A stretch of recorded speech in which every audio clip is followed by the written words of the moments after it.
विशेषतः आपण अनेक ठिकाणी आज राज्य सरकारने जो निधी दिला, जो पैसा दिला, त्याच्यावर थोडाफार शेतकरी सक्षम झाला, नाही तर शेतकऱ्याची अवस्था फार दुर्दैवी आहे।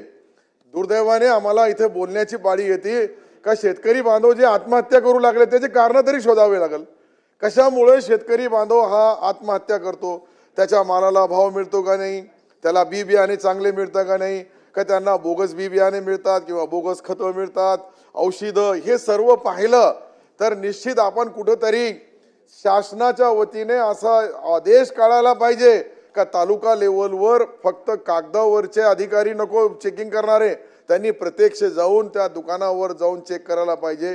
त्या शेतकरी बांधवाचा जसा पूर्वी आपण एक बांधापर्यंत जाण्याचा आदेश एकनाथ शिंदे साहेबांनी दिला आणि त्यानुसार कृषी विभागाचे काही अधिकारी त्या गावाला जाऊन मुक्काम पण केलं।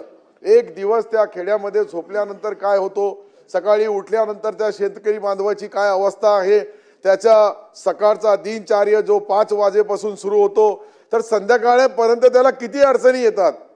जोडधंदा निर्माण करायला पाहिजे शेतीला, आणि शेतीला जोडधंदा करायचा असेल तर जोपर्यंत आपण सबसिडी किंवा त्यांना गाई किंवा म्हशी देणार नाही तोपर्यंत जोडधंदा होणार नाही, आणि जोडधंदा जोपर्यंत होणार नाही तोपर्यंत शेतकरी सक्षम होणार नाही। अशा अनेक बाबी आज आपण बघतोय।